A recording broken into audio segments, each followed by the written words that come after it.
महाराज कृष्णदेव हर साल ठंड के मौसम में नगर के बाहर डेरा डाला करते थे। इस दौरान महाराज और उनके कुछ दरबारी व सैनिक उनके साथ तंबू लगाकर रहते थे। राज्य के सभी कामकाज को छोड़कर उन दिनों गीत संगीत की महफिलें सजती और कभी किस्से कहानियों के दौर चला करते थे। ऐसी ही एक सुहानी शाम में महाराज के मन में शिकार पर जाने का विचार आया। महाराज ने दरबारियों से कहकर शिकार की तैयारियां शुरू करवाईं।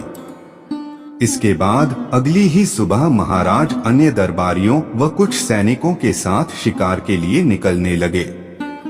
तेनालीराम महाराज के प्रिय थे, उन्होंने उनसे भी शिकार पर साथ चलने को कहा।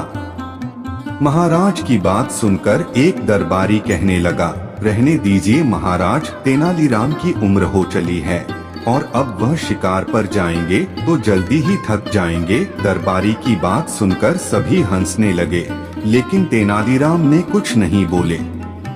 इतने में महाराज ने तेनालीराम से कहा कि वह दरबारियों की बातों पर ध्यान न दें और उनके साथ शिकार पर चलें। महाराज के कहने पर तेनालीराम भी एक घोड़े पर सवार होकर काफिले के साथ चल पड़े। कुछ समय बाद महाराज का काफिला जंगल के बीच पहुंच गया। शिकार के लिए नजरें दौड़ाते हुए महाराज को पास ही एक हिरण दिखाई दिया। हिरण पर निशाना साधने के लिए जैसे ही राजा ने तीर कमान पर चढ़ाया, हिरण वहां से भागने लगा और महाराज अपने घोड़े पर उसका पीछा करने लगे। महाराज को हिरण के पीछे जाते देख अन्य दरबारियों के साथ तेनालीराम भी महाराज का पीछा करने लगे। जैसे ही महाराज ने हिरण पर निशाना साधा, वो एक घनी झाड़ियों में जाने लगा। महाराज निशाना लगाने के लिए हिरण के पीछे झाड़ियों में जाने लगे। तभी तेनालीराम ने पीछे से महाराज को रुकने के लिए आवाज दी। तेनालीराम की आवाज से महाराज का ध्यान भंग हो गया और उनका निशाना चूक गया। हिरण के झाड़ियों में जाते ही महाराज ने पलटकर गुस्से से तेनालीराम को देखा। महाराज ने तेनालीराम को डांटते हुए पूछा कि आखिर उसने उन्हें झाड़ियों में जाने क्यों नहीं दिया। नाराज होते हुए राजा कृष्णदेव ने कहा कि उसके चलते हिरण का शिकार नहीं हो पाया। महाराज की डांट सुनने पर भी तेनालीराम चुप्पी साधे रहे। महाराज के चुप होने पर तेनालीराम ने एक सैनिक को पेड़ पर चढ़कर झाड़ियों के उस पार देखने को कहा।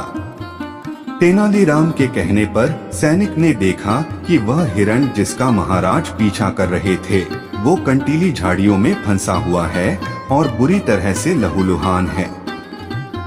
काफी देर तक प्रयास करने के बाद भी वह हिरण उन कंटीली झाड़ियों से निकल पाया और लड़खड़ाते हुए जंगल की ओर भाग गया। पेड़ से उतरकर सैनिक ने महाराज को पूरी आंखों देखी सुनाई। सैनिक की बात सुनकर महाराज को बड़ी हैरानी हुई।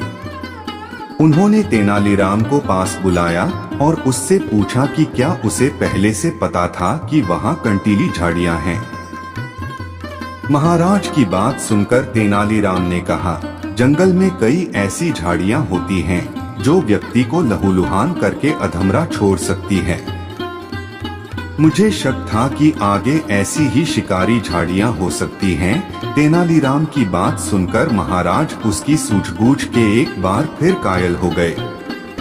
महाराज ने अन्य दरबारियों की ओर देखते हुए कहा कि तुम लोग नहीं चाहते थे कि तेनालीराम शिकार पर आए, लेकिन आज उसके ही कारण मेरी जान बची है।